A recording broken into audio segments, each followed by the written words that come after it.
नमस्कार साथियों, स्वागत है आप सभी का आपके अपने चैनल प्रियंका हिंदी एकेडमी में। मित्रों, हम सभी आज उत्तर प्रदेश लोक सेवा आयोग एलटी ग्रेड परीक्षा 2018 में जो संपन्न हुई थी उस प्रश्न पत्र को हम सभी सॉल्व करने चल रहे हैं और देखते हैं कि हमारे इसमें कितने प्रश्न सही हुए। इसका जो है ये जो पहला प्रश्न है इसमें देखते हैं हम सभी। पहला प्रश्न है, हिंदी के किस इतिहासकार के मतानुसार शालिभद्र सूर्य हिंदी के प्रथम कवि हैं? हिंदी के किस इतिहासकार के मतानुसार शालिभद्र सूर्य हिंदी के प्रथम कवि माने जाते हैं? डॉक्टर गणपति चंद्र गुप्त पहला ऑप्शन है, बी ऑप्शन है डॉक्टर नगेंद्र, सी ऑप्शन है doctor Ramkumar Verma, D option है डॉक्टर धीरेन्द्र। तो इसका जो करेक्ट आंसर होगा वो हो जाएगा डॉक्टर गणपति चंद्र गुप्त। करेक्ट आंसर ए हो जाएगा। अधिकांश साहित्य इतिहासकारों के अनुसार हिंदी के प्रथम कवि का जो नाम है वो है सरहपाद, ठीक है, और वे सिद्धों में सबसे पुराने माने जाते हैं। राहुल संकृत्यायन जो हैं इन्होंने 7वीं शताब्दी ईस्वी के सरहपाद को हिंदी का प्रथम कवि माना है। ये प्रश्न बनता है कि राहुल संकृत्यायन ने जो है किसे प्रथम कवि माना है? तो सरहपाद को माना है, ठीक है, प्रथम कवि माना है। और इनका अगर इनके मूल नाम की चर्चा की जाए तो है राहुल भद्र है। इनका मूल नाम क्या है? राहुल भद्र है, ठीक है, भद्र था। और उनके सरहपा, सरोज वज्र, पदवज्र नाम भी मिलते हैं। आगे हम सभी देखेंगे, अगले प्रश्न पर चलते हैं। अगला प्रश्न हम देखते हैं कि राउल वेल किस तरह की रचना है? राउल वेल किस तरह की रचना है? ऑप्शन ए है गद्य पद्य मिश्रित चंपू, बी है शुद्ध काव्य, सी है नाटक, डी है प्रेमाख्यात्मक प्रबंध काव्य। तो जो राउल वेल रचना है ये है गद्य पद्य मिश्रित चंपू काव्य है। करेक्ट आंसर इसका हमारा ए हो जाएगा। राउल वेल जो है और इसकी रचना जो है राउल नायिका के नखशिख वर्णन के प्रसंग में हुई है, ठीक है। आगे हम सभी देखेंगे। और जो राउल वेल रचना है ये जो है रोड़ा कवि की रचना है और राउल वेल में नखशिख वर्णन की श्रृंगार परंपरा आरंभ होती है, ठीक है। आगे हम सभी देखेंगे प्रश्न संख्या 3 देखेंगे। प्रश्न संख्या 3 देखेंगे, निम्नलिखित में से किसका संबंध सिद्ध साहित्य से नहीं है? सिद्ध साहित्य की बात हो रही है। सरहपा, कुक्कुरिपा और शबरपा, गोपी चंद्र। प्रश्न संख्या 3 का करेक्ट आंसर हो जाएगा गोपी चंद, यानी कि करेक्ट आंसर इसका डी हो जाएगा। गोपी चंद का संबंध जो है ये सिद्ध साहित्य से नहीं है। ये नाथ साहित्य के कवि हैं। किसके हैं? नाथ साहित्य के कवि माने जाते हैं। आगे हम बढ़ते हैं। अगला प्रश्न है हमारा, नाथ संप्रदाय में हठ योग का क्या अर्थ है? कठिन साधना, बी है अडिग योग साधना, सी है हठपूर्वक योग और डी है हा का अर्थ सूर्य और ठा का अर्थ चंद्र दोनों का योग। तो करेक्ट आंसर इसका सभी परिचित होंगे, डी आंसर हो जाएगा। इसका करेक्ट आंसर डी हो जाएगा, है ना। अगला प्रश्न हम देखते हैं, प्रश्न संख्या 5 देखते हैं। निम्नांकित में से कौन स्वामी रामानंद का शिष्य नहीं था? तो अनंतादास, सुखानंद, सी है नरहरियानंद, डी है रैदास। प्रश्न संख्या जो 5 है इसका जो करेक्ट आंसर है, देखिए स्वामी रामानंद जी के 12 शिष्य थे। स्वामी रामानंद जी के शिष्यों की बात करें तो इनके 12 शिष्य थे और 12 शिष्य में जैसे अनंतादास हो गए, सुखानंद हो गए, योगानंद हो गए, सुरसुरानंद हो गए, गालवानंद हो गए, नरहरियानंद, भावानंद, कबीरदास, पीपा रैदास, धन्ना जाट सेन भक्त, ठीक है। तो ये सभी हो गए और इसमें प्रश्न में पूछा गया है कि नहीं है, निम्नलिखित में से कौन स्वामी रामानंद का शिष्य नहीं है? तो अनंतादास हो गए, है ना, अनंतादास अभी आपको बताया गया, अनंतादास हो गए, सुखानंद भी हो गए, नरहरियानंद भी हो गए और रैदास भी हो गए। तो ये जो प्रश्न है ये ऑप्शन की दृष्टि से ये जो है थोड़ा सा गलत है ना, क्योंकि चारों हैं, नहीं पूछा गया है तो ये इस तरह से चारों हैं इनके। आगे हम सभी देखेंगे, अगले प्रश्न संख्या 6 की बात करते हैं। प्रश्न संख्या 6 ये हम सभी सॉल्व कर रहे हैं एलटी ग्रेड परीक्षा 2018 में जो हुई थी उनमें जो प्रश्न पूछे गए थे उस प्रश्नों को देख रहे हैं। भाषा बहुत परिष्कृत और परिमार्जित ना होने पर भी कबीर की उक्तियों में कहीं कहीं विलक्षण प्रभाव और चमत्कार है। प्रतिभा उनमें प्रखर थी, इनमें संदेह नहीं। पंक्तियों के लेखक हैं, इम्पॉर्टेंट है ये, डॉक्टर नगेंद्र, आचार्य हजारी प्रसाद द्विवेदी, डॉक्टर राममूर्ति त्रिपाठी, डी है आचार्य रामचंद्र शुक्ल। तो जो प्रश्न संख्या 6 है, प्रश्न संख्या 6 का अगर करेक्ट आंसर हम देखें तो आचार्य रामचंद्र शुक्ल का है। जितने भी कथन आचार्य रामचंद्र शुक्ल के हैं मोस्ट इम्पॉर्टेंट हैं, बच्चन जी के हैं मोस्ट इम्पॉर्टेंट हैं, नगेंद्र के हैं मोस्ट इम्पॉर्टेंट हैं, है ना। तो जो जिनके कथन हैं और जो चर्चित हैं, जो कई बार परीक्षा में पूछे गए हैं, उन्हें तो हम सभी को बिल्कुल इग्नोर नहीं करना चाहिए। और इसका करेक्ट आंसर अगर हम बात करें तो करेक्ट आंसर हमारा डी हो जाएगा। हम आगे बढ़ते हैं, अपने प्रश्न पर चलते हैं। प्रश्न संख्या 7 देखते हैं। कबीर ने जिस प्रकार एक निराकार ईश्वर के लिए भारतीय वेदांत का पल्ला पकड़ा, उसी प्रकार उस निराकार ईश्वर की भक्ति के लिए सूफियों का प्रेम तत्व लिया और अपना निर्गुण धूमधाम से निकाला। यह कथन किसका है? चारों ऑप्शन हम देख लेते हैं। पहला ऑप्शन है हमारा आचार्य हजारी प्रसाद द्विवेदी, और बी ऑप्शन है हमारा नामवर सिंह, सी है पुरुषोत्तम अग्रवाल, डी है आचार्य रामचंद्र शुक्ल। तो जो 7 नंबर का प्रश्न है ये भी आचार्य रामचंद्र शुक्ल का कथन है। देखिए एलटी ग्रेड परीक्षा जो 2018 में हुई थी, इसमें दो प्रश्न हमारे आचार्य रामचंद्र शुक्ल के अभी तक हमको मिले हैं और प्रश्न 7 ही हम लोग किए हैं, है ना। तो इसका करेक्ट आंसर हो जाएगा आचार्य रामचंद्र शुक्ल ने कहा है। आगे हम सभी देखेंगे, अगला प्रश्न देखेंगे जो है 8 नंबर का प्रश्न देखेंगे। छार उठाए लीन एक मुट्ठी दीन उड़ाए पृथ्वी झूठी, यह पंक्ति किस ग्रंथ से ली गई है? ऑप्शन ए है पद्मावत, बी है चंदायन, सी है आखिरी कलाम, डी है रामचरित मानस। तो शायद आप सभी भी आंसर जो है गेस कर पा रहे होंगे, है ना। तो करेक्ट आंसर हो जाएगा पद्मावत। Correct answer Padmaavat. और पद्मावत मलिक मोहम्मद जायसी की एक कृति है ना। जब अलाउद्दीन की सेना कुंभलनेर के दुर्ग पर आक्रमण करती है तो अलाउद्दीन को केवल निराशा ही हाथ लगती है और वह कह उठता है कि यह संसार क्या है? झूठा है, पृथ्वी झूठी, वह यह संसार क्या है? झूठा है।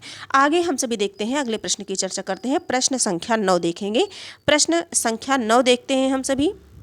हाँ, जो 9 नंबर का प्रश्न है, देखिए प्रश्न इस प्रकार से आया था। अधोलिखित स्थापना ए और तर्क आर पर विचार करना है। तुलसी के मत में देखना है। पहला कि निर्गुण रूप सुलभ अति सुनन जान नहीं कोय, सुगम अगम नाना चरित मुनि मुनि मन भ्रम होय।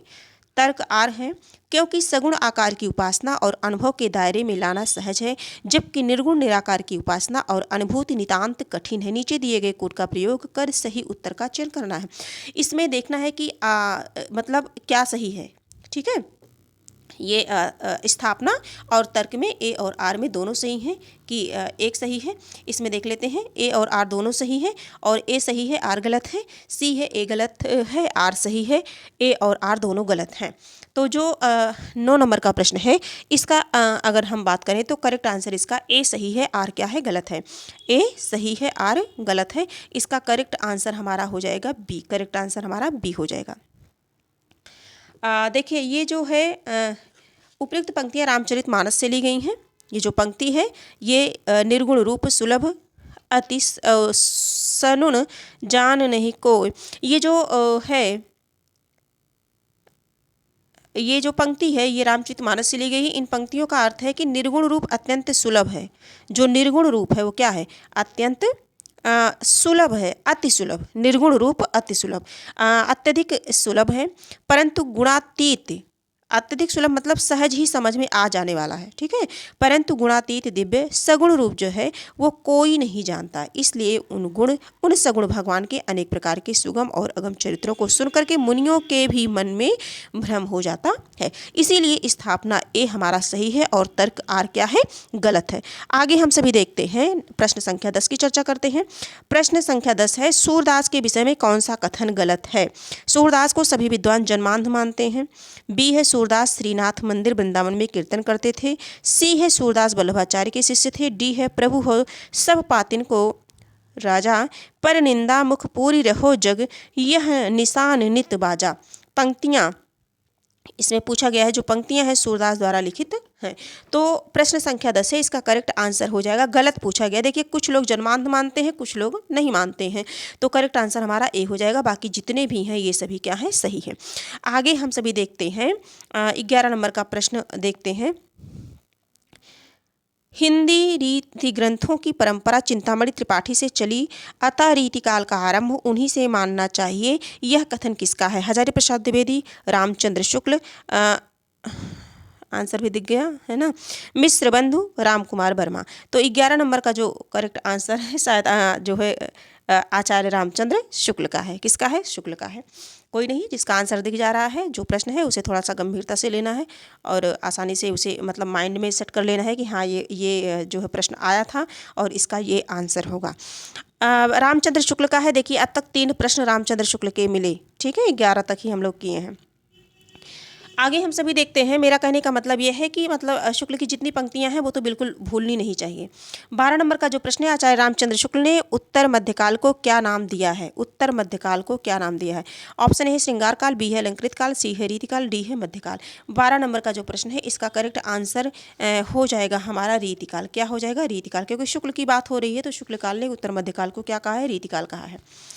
आगे हम देखते हैं 13 नंबर का प्रश्न है, रीतिकाल को अलंकृत काल नाम किसने दिया है? रीतिकाल को अलंकृत काल नाम किसने दिया है? तो चारों ऑप्शन में से रीतिकाल को अलंकृत काल नाम मिश्र बंधुओं ने दिया है। किसने दिया है? मिश्र बंधुओं ने रीतिकाल को अलंकृत काल नाम दिया है। और शुक्ल ने इस युग को रीति ग्रंथों की बहुलता को देख करके इन्होंने शुक्ल ने रीतिकाल को रीतिकाल ही नाम दिया है, ठीक है। और रमाशंकर शुक्ल रसाल ने क्या कहा है? रमाशंकर शुक्ल रसाल ने कहा है कलाकाल। क्या कहा है? कलाकाल कहा है। आदि को कलाकाल तथा आदिकाल को जयकाल कह करके इन्होंने संबोधित किया है। आदिकाल को जयकाल कहा है और रीतिकाल को कलाकाल कहा है। किसने? रमाशंकर शुक्ल रसाल ने। आगे हम सभी देखते हैं, अगले प्रश्न पर चलते हैं, है ना। और बहुत डिटेल में जानेंगे तो जो है बहुत टाइम लग जाएगा, है ना। उतना जितना ज़रूरी है हम लोगों के लिए उतना हम सभी सॉल्व करते चलते हैं। निम्नलिखित में से कौन सी रचना भिखारीदास की नहीं है? ऑप्शन ए है रस सारांश, बी है काव्य निर्णय, सी है श्रृंगार निर्णय, डी है भाषा भूषण। तो जो 14 नंबर का प्रश्न है, 14 नंबर का करेक्ट आंसर हो जाएगा भाषा भूषण, जबकि भाषा भूषण जानते हैं सब किसकी रचना है ना। और इस आगे देखेंगे जो भिखारीदास हैं ये रीति काल के रीतिबद्ध धारा के श्रेष्ठ कवि हैं। जैसा कि रीति काल 3 भागों में बटा है, रीतिबद्ध, रीति सिद्ध और रीति मुक्त। तो जो रीतिबद्ध है भिखारीदास जो है रीतिबद्ध काव्य धारा के कवि हैं। आगे हम देखते हैं, अगले प्रश्न पर चलते हैं। अगला प्रश्न है हमारा प्रश्न संख्या 15 देखते हैं। 15 नंबर का प्रश्न देखते हैं। 15 नंबर प्रश्न संख्या 15। निसंकोच, यह निसंकोच कहा जा सकता है कि भाषा पर जैसा अचूक अधिकार इनका था वैसा और किसी कवि का नहीं। रामचंद्र शुक्ल का यह कथन किस कवि के संबंध में है? 15 नंबर का जो प्रश्न है कबीरदास, ऑप्शन बी है तुलसीदास, सी है भारतेंदु हरिश्चंद्र, डी है घनानंद। 15 नंबर का जो प्रश्न है इसका करेक्ट आंसर हो जाएगा घनानंद। क्या हो जाएगा? घनानंद हो जाएगा। आचार्य रामचंद्र शुक्ल ने घनानंद के बारे में ये कहा है कि यह निसंकोच कहा जा सकता है कि भाषा पर जैसा अचूक अधिकार इनका था वैसा और किसी कवि का नहीं, ठीक है। आगे हम बढ़ते हैं, अगले प्रश्न पर चलते हैं।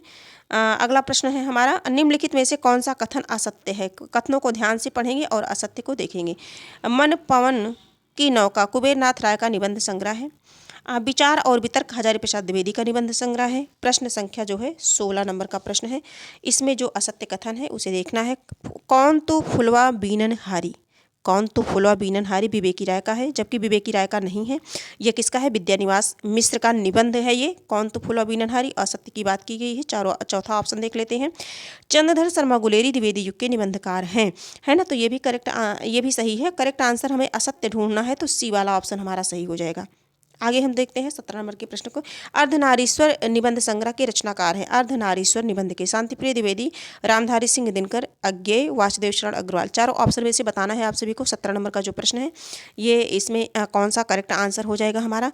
तो ये अर्धनारीश्वर जो निबंध संग्रह है दिनकर का है। अर्धनारीश्वर निबंध संग्रह दिनकर का है और ये 1952 ईस्वी, ठीक है, वैचारिक निबंध संग्रह है। और इनके अन्य निबंधों की बात की जाए तो जो है संग्रह मिट्टी की ओर, रेती के फूल, उजली आग, ठीक, और वट पीपल, ये सभी इनके निबंध हैं। आगे हम सभी देखते हैं 18 नंबर के प्रश्नों पर चलते हैं। प्रश्न संख्या 18 देखते हैं। 18 नंबर का जो प्रश्न है, केवल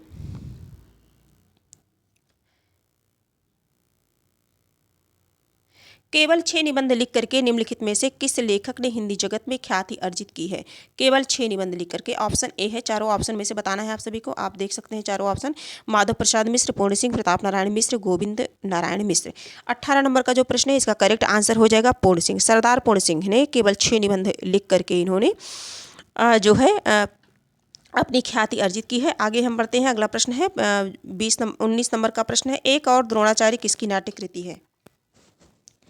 चारों ऑप्शन में से बताना है आप सभी को किसकी है। तो ये शंकर शेष की है, ज़्यादा टाइम नहीं वेस्ट करेंगे इसमें, और ये शंकर शेष की है। करेक्ट आंसर हमारा सी हो जाएगा, ठीक है। और इनके अन्य नाटक है रक्त बीज है, खजुराहो का शिल्पी, बाढ़ का पानी, आधी रात के बाद, चेहरे, पोस्टर, ये सभी इनकी रचनाएं हैं। आगे हम देखते हैं, अगला प्रश्न देखते हैं, आधुनिक हिंदी के जनक माने जाते हैं। ऑप्शन ए है उदय शंकर भट्ट, आधुनिक हिंदी के जनक रामकुमार वर्मा माने जाते हैं, है ना। करेक्ट आंसर हमारा क्या हो जाएगा? सी हो जाएगा, ठीक है। और इनकी बादल की मृत्यु उनका पहला एकांक है, किसका? आज रामकुमार वर्मा का, यही माने जाते हैं। आगे हम सभी देखते हैं 21 नंबर के प्रश्नों पर देखते हैं। 21 नंबर का जो प्रश्न है, प्रश्न संख्या 21 देखेंगे। 21 नंबर का जो प्रश्न है इसका ये देखेंगे, निम्नलिखित में से कौन कहानी संग्रह नासिरा शर्मा का है? नासिरा शर्मा से प्रश्न बना है।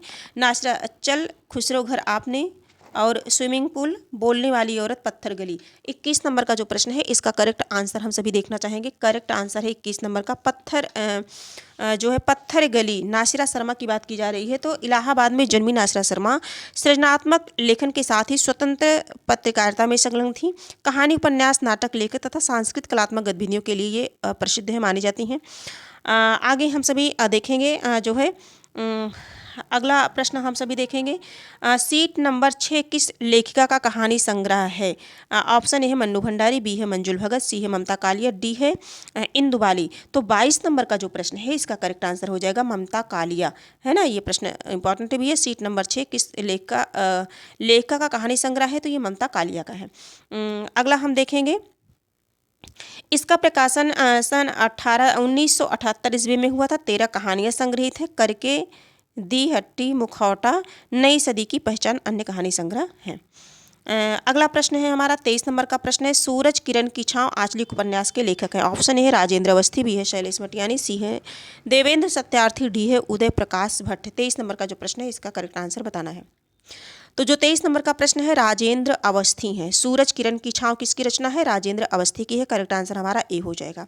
और ये इनका पहला उपन्यास है, ये भी ध्यान देंगे, ये इनका पहला उपन्यास है और यह एक आंचलिक उपन्यास है, ठीक है, आंचलिक उपन्यास है। अगले प्रश्न की चर्चा करते हैं। प्रश्न संख्या 24 देखते हैं, सूरदास प्रेमचंद्र के किस उपन्यास का पात्र है? सूरदास प्रेमचंद्र के, देखिए प्रेमचंद्र की जितनी कहानियाँ हैं बहुत ही महत्वपूर्ण हैं, इनके उपन्यास भी बहुत ही महत्वपूर्ण हैं, है ना। यहाँ से प्रश्न परीक्षा में जरूर प्रश्न बनता है, तो इन्हें ध्यान रखेंगे। कुछ लेखक ऐसे हैं जिनको बिल्कुल इग्नोर नहीं करना है, उनकी जितनी भी रचनाएं हैं, जो भी उनका जीवन चरित्र है, पूरा कंप्लीट बहुत अच्छे से हम सभी को जो है उनका रिवीजन करना है। तो सूरदास प्रेम उनमें से एक प्रेमचंद्र भी हैं। तो सूरदास पात्र पूछा गया है, चारों ऑप्शन में से बताना है। रंगभूमि का पात्र है, सभी परिचित होंगे इससे, रंगभूमि का पात्र है। आगे हम सभी देखेंगे, अगला प्रश्न हम देखेंगे। अगला प्रश्न है हमारा प्रश्न संख्या 24 हम लोगों ने देखा, है ना। प्रश्न संख्या 24 हम लोगों ने देखा। थोड़ा सा है जो इम्पॉर्टेंट है, मैं वो बताना चाहूँगी आप सभी को, थोड़ा सा दिखाना चाहूँगी। 24 नंबर का प्रश्न है, कौन किसका पात्र है? ये सब थोड़ा सा बड़ा लंबा है, तो जो है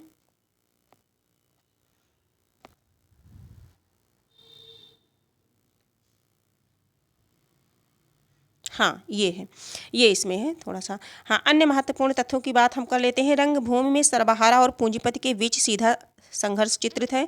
सूरदास बनारस के पांडेपुर गांव का एक किसान है, पूछा जाता है। प्रेमचंद्र ने रंगभूमि में पहली बार प्रतीकों का प्रयोग किया। प्रेमचंद्र के अन्य उपन्यासों के पात्र इस तरह से हैं, हम देख लेते हैं कौन कौन से हैं। जैसे सेवा सदन है, सेवा सदन की हम बात करते हैं तो सुमन, गजाधर, कृष्णचंद्र, शांता है। कर्मभूमि की बात अमरकांत, समरकांत, मैना, सुधा, सकीना है। गबन का है जालपा है, रामानाथ है, रतन है, जोहरा है। रंगभूमि में देखिए सूरदास, यही प्रश्न बना था, सोफिया, भरत सिंह, महेंद्र कुमार और निठुआ, विनय, सुहागी। तो इतना ध्यान रखेंगे हम सभी। 25 नंबर का प्रश्न है, रेखाएं बोल उठी, रेखा चित्र किसने लिखा है? चारों ऑप्शन में से बताना है। रेखाएं बोल उठी, तो ये है देवेंद्र सत्यार्थी का है। करेक्ट आंसर हमारा ए हो जाएगा। किसका है? देवेंद्र सत्यार्थी का है, रेखाएं बोल उठी। आगे हम सभी देखेंगे, अगला प्रश्न है हमारा, प्रेमचंद्र की जीवनी कलम का मजदूर। प्रेमचंद्र की जीवनी की बात हो रही। कलम का मजदूर के रचनाकार हैं अमृत राय, मदन गोपाल, शिवरानी देवी और विष्णु प्रभाकर। 26 नंबर का जो प्रश्न है इसका करेक्ट आंसर हो जाएगा मदन गोपाल। प्रेमचंद्र की जीवनी कलम का मजदूर, मजदूर मदन गोपाल, मजदूर मदन गोपाल। ठीक है, आगे हम सभी देखेंगे। अगला प्रश्न है जो हमारा 27 नंबर का जो प्रश्न है, सूची ए का सूची बी से मिलान करना है। तो जूही की कली किसकी रचना है? जूही की कली, नौका विहार, नदी के दीप, पुष्प की अभिलाषा, है ना। तो पुष्प की अभिलाषा तो ये तो बताने वाली बात है नहीं, है ना, सबको रटा होगा बचपन से ही। माखनलाल चतुर्वेदी की रचना है पुष्प की अभिलाषा। थोड़ा सा छोटा कर लेते हैं जिससे पूरा आ जाए इसमें। हाँ, अब ये चारों ऑप्शन आ जाए। इसमें हम देखेंगे इसका जो है इसमें पुष्प की, एक सेकंड, छोटा करने पे ज़्यादा हो गया। इसमें देखेंगे हम सभी, जैसे जूही की कली ये तो निराला की है, सभी परिचित है इससे। जूही की कली किसकी है? निराला की है। तो जूही की कली निराला यानी कि सबसे पहले 4 आ जाएगा। 4 4 2 में है ना। तो नौका विहार हम देखेंगे। जो नौका विहार रचना है ये पंत जी की है, सुमित्रा नंदन पंत, यानी कि 4 हो गया, 3 हो गया। 4 के बाद 3 इसी में आ गया। देखिए करेक्ट आंसर यही हो गया। और नदी के द्वीप यज्ञ का है, 1 हो गया। और पुष्प की अभिलाषा माखनलाल चतुर्वेदी की, तो ये 2 हो गया। आगे हम बढ़ते हैं। ये मिलान वाला था, ये जीसा प्रश्न था। 28 नंबर के प्रश्न को देखते हैं। निम्नलिखित को सूची का, देखिए सूची ए का सूची बी से मिलान करना है। और मोर पखा सिर ऊपर रखियो, बसो मेरे नैनंद में नंदलाल, है ना, समझ ही गए होंगे आंसर। देखिए इसे समझ ही गए होंगे, इसका क्या होगा। तो इसमें है मोर पखा, ये तो रसखान की है। मोर पखा रसखान की है, ये मीरा की है। भक्तन को कहा सीकरी से काम, है ना, प्रीति कर दीन हो गरे छुरी। तो इसका जो है भक्तन को कहा, ये तो कुम्भन दास का है, तो इसे थोड़ा सा इधर कर लेते हैं। और प्रीति वाला ये जो है किसका है? सूरदास जी का है। तो अगर हम इसका करेक्ट आंसर जानना चाहें तो इसका करेक्ट आंसर जो है हमारा सी हो जाएगा। आगे हम सभी चलते हैं, अगले प्रश्न पर बढ़ते हैं। प्रश्न संख्या जो है 28 29 देखते हैं। 29 देखते हैं। निम्नलिखित तथ्यों का कालक्रमानुसार देखना है। कालक्रमानुसार आचार्य रामचंद्र शुक्ल ने साहित्य का इतिहास लिखा। तुलसीदास ने रामचरितमानस की रचना की। अज्ञेय द्वारा तार सप्तक का प्रकाशन किया गया। जयशंकर प्रसाद ने कामायनी की रचना की। तो इसमें किस तरह से है? 29 नंबर का जो प्रश्न है कालक्रम इनमें बताना है। तो देखिए जो ये हुआ ये शुक्ल जी का है 1929 ईस्वी में, है ना, लिखा इन्होंने। और 1574 ईस्वी में जो है ये लिखा गया। तार सप्तक 1943, ये तो है ना, हमेशा याद रहता है, तार सप्तक हो गया। और कामायनी की रचना ये 1935, ये तो सभी परिचित होंगे इससे, है ना। तो इस हिसाब से अब कर देखें तो सबसे पहले क्या आ जाएगा? ये 1574 आ जाएगा, यानी कि 2 सबसे पहले इसमें भी है और इसमें भी है। और आगे हम सभी देखते हैं इसका जो करेक्ट आंसर होगा 2 के बाद जो है क्या हो जाएगा? 1 हो जाएगा, 1929 हो जाएगा, तब 43 आएगा ना। तो 1 इसमें है, इसमें 2 है, तो 2 नहीं, 1 इसमें। करेक्ट आंसर हमारा सी हो जाएगा। 30 नंबर के प्रश्नों को देखते हैं और यहीं हम ये प्रश्न कंप्लीट करते हैं। फिर जो भी प्रश्न शेष बचे हुए हैं उन्हें हम अगले प्रश्न में देखने की पूरी कोशिश करेंगे, है ना। निम्नलिखित में से कौन सी रचना शिवदान सिंह चौहान की है? ऑप्शन ए हिंदी साहित्य की परंपरा, बी है अनैतिक, सी है प्रेमचंद्र विरासत का सवाल, डी है हिंदी साहित्य के 80 वर्ष। तो जो 30 नंबर का प्रश्न है इसका करेक्ट आंसर अगर हम बताना चाहें तो हो जाएगा शिवदान सिंह की का चौहान। शिवदान निम्नलिखित में से कौन सी रचना शिवदान सिंह चौहान की है पूछा जा रहा है। तो 30 नंबर का जो प्रश्न है इसका करेक्ट आंसर हो जाएगा हिंदी साहित्य के 80 वर्ष। 80 वर्ष शिवदान सिंह चौहान की रचना है। 80 वर्ष किसकी रचना है? शिवदान सिंह चौहान की रचना है, ठीक है। और यही पूछा गया है। तो इनकी जो है अन्य रचनाओं की बात करें, शिवदान सिंह चौहान मार्क्सवादी आलोचक है, इतना ध्यान रखेंगे। और इनकी अन्य रचनाएं जैसे प्रगतिवाद 1946 में लिखा, साहित्य अनुशीलन, और इसके साथ साथ जो है आलोचना के मान, ठीक है। तो ये प्रमुख थे इनके। तो आज हम लोगों ने 30 प्रश्नों को किया। परीक्षा LD ग्रेड परीक्षा 2018 में जो हुई थी उस प्रश्न पत्र को हम सभी देख रहे हैं। और उनमें से जो भी इम्पॉर्टेंट है, वैसे तो पूरा प्रश्न पत्र इम्पॉर्टेंट है किसी भी परीक्षा के लिए, है ना। अगर हम सभी UP TGT PGT की तैयारी कर रहे हैं, LD ग्रेड की तैयारी कर रहे हैं, तो उनमें प्रीवियस ईयर के जो प्रश्न पत्र हैं उन्हें सॉल्व करना, उनके आसपास के जितने भी प्रश्न बनते हैं जिनकी बनने की संभावना है उन सभी को देखना हम सभी के लिए मोस्ट इम्पॉर्टेंट हो जाता है। इसी को ध्यान में रख करके हम सभी LT ग्रेड 2018 में जो है LT ग्रेड परीक्षा हुई थी उसे हम सभी सॉल्व कर रहे हैं। और आज हम लोगों ने उनमें से 3 प्रश्नों को देखा है। 3 प्रश्नों के माध्यम से उनमें भी चर्चा की गई है जो इम्पॉर्टेंट थे, है ना, जिनसे प्रश्न बन सकते हैं।